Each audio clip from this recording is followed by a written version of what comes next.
G'day, Privet or Dobro Rahenko.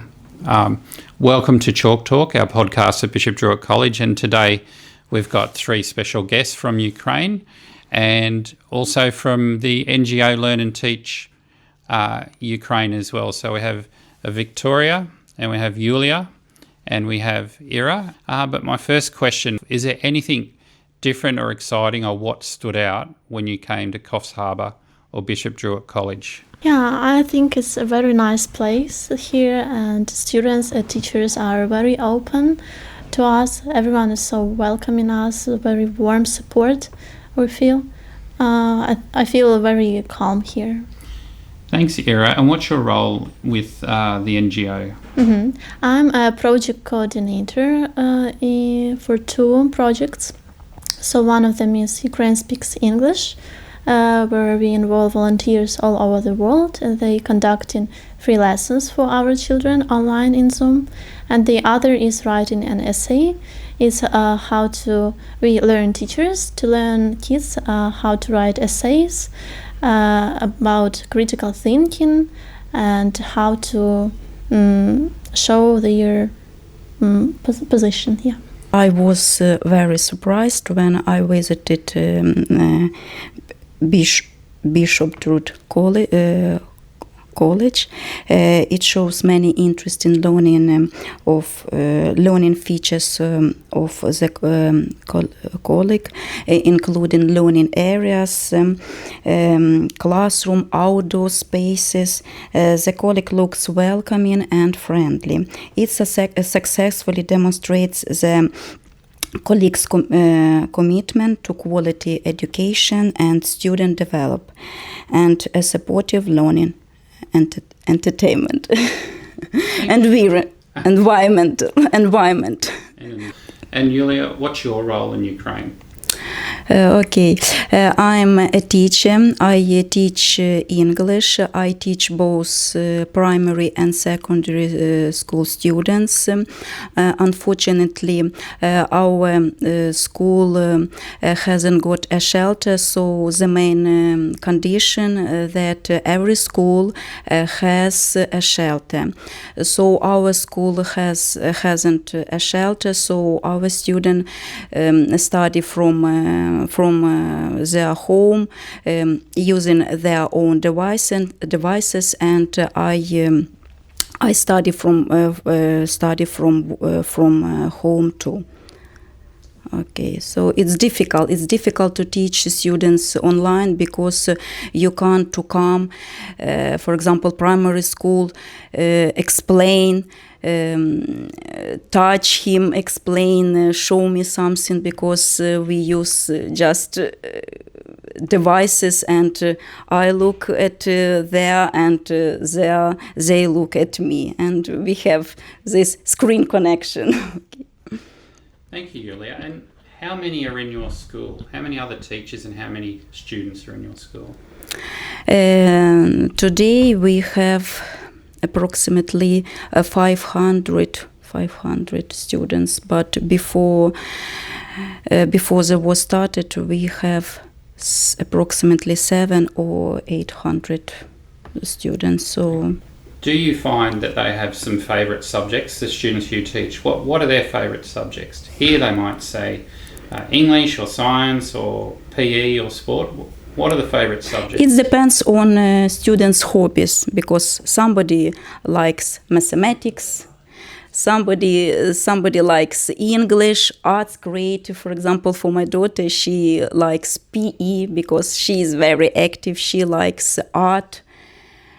But now she's interested in math. Okay, hello everyone. I'm the chair of the board in Learn and Teach UA. This is non-governmental organization, and I really have a few things which I was surprised by. First is warm weather here in the winter time, because we have frost and really cold weather in the winter. The second is the ocean, of course, and these beautiful landscapes. And the third thing is about the Bishop Druitt College. I was amazed by how open our students are here. They are not afraid of asking many questions, to come to us, to strangers here, and they're so excited to see us. They often wave us if they're seeing us in school areas. So yes, it's so great to see young Australian people who are so smart and so responsible and so open-minded. Yeah. You're on the board of the NGO. What are one or two things you hope to take back to the board to share like that you might consider for people in Ukraine or for the NGO to use? First is the strong focus on well-being here. I usually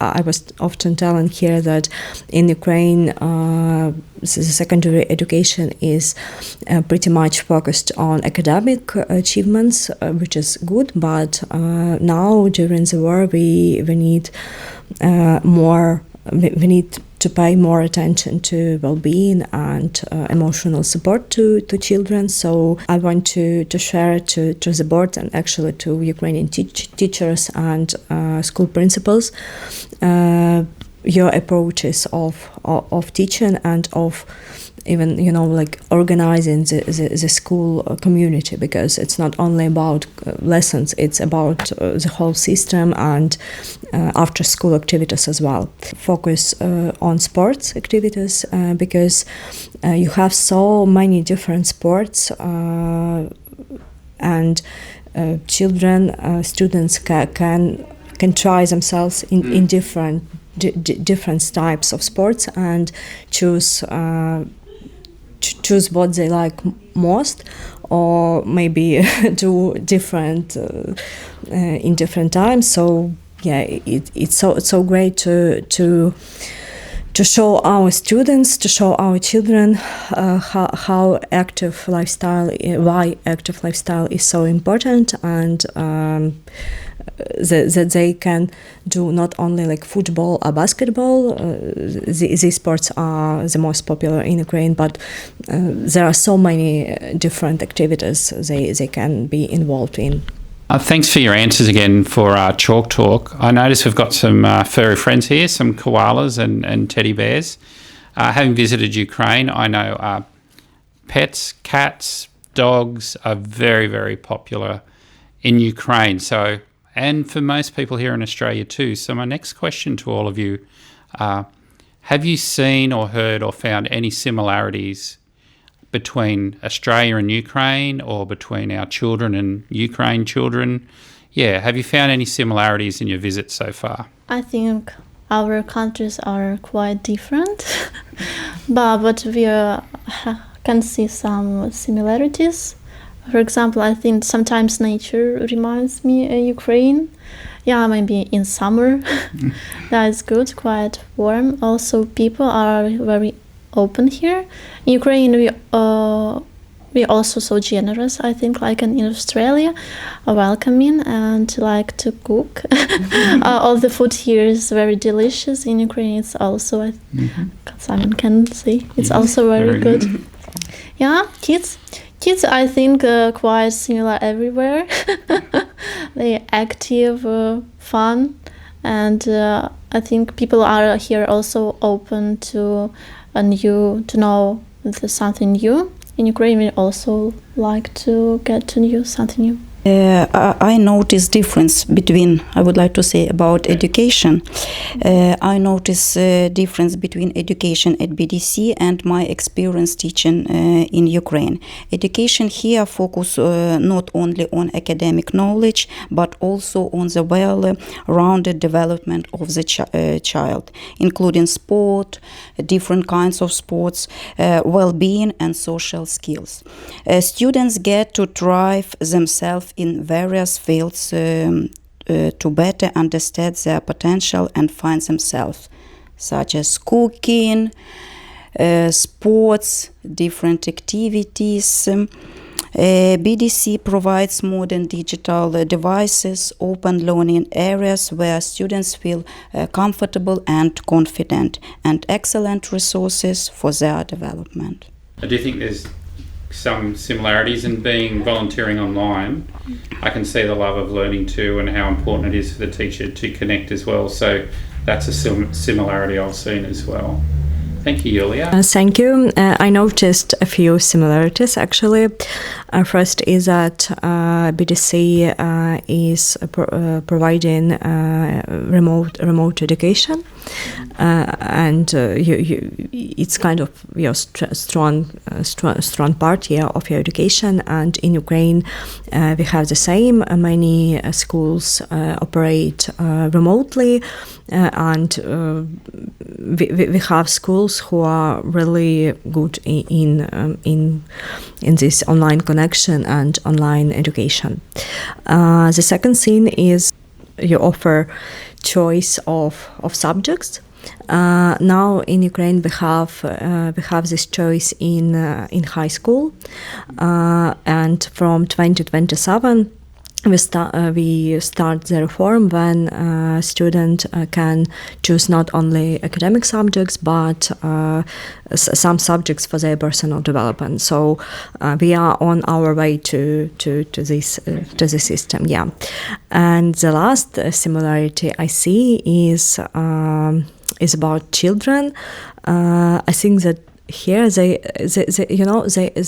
stay children, but they are very responsible and a little bit like adult. Yeah, so I think it's very common to Ukrainian because they have to be responsible. They have to be kind of serious. Okay, so I see that for example here you told us that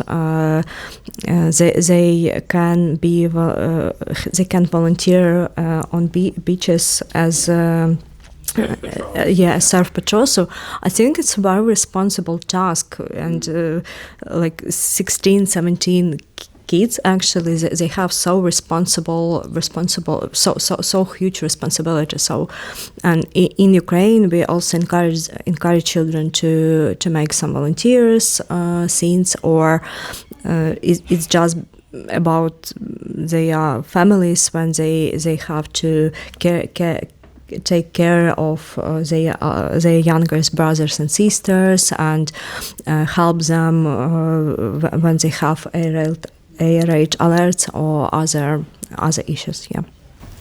I'd like to say thank you to Viktoriia, Yuliia and Ira for your time today, but also coming a very long 15,000 kilometres from your home, your families and your workplace. And I know Yuliia, it started summer holidays there as well, so you're giving up some of your holidays to travel this far, as all of you have, into our very, very cold winter where you need puffer jackets.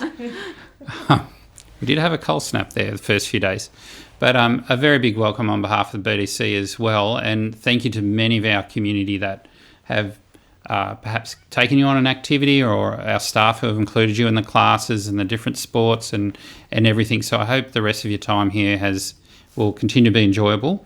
But is there a message or a thought or a comment you'd like to leave for the community that is BDC, the one that we think is very generous and supports different groups come like yourself? And Ira, would you like to share something?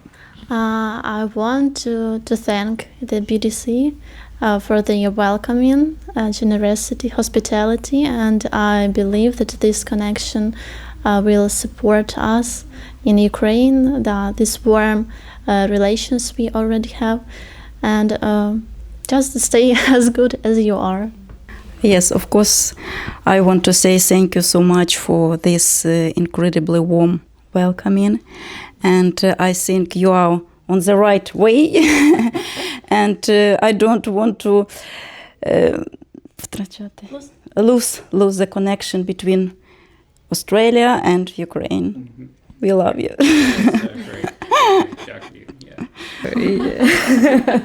Yes, of course, I want to join all these warm words to Australian people, to the college, to college teachers and school principal and host families. It's so warm welcoming, and we didn't expect that it will be so lovely, and so warm. So I just want to ask Australian people to share information about Ukraine and about the war we have, to share truth about Russia and what it does to our people. It's really important.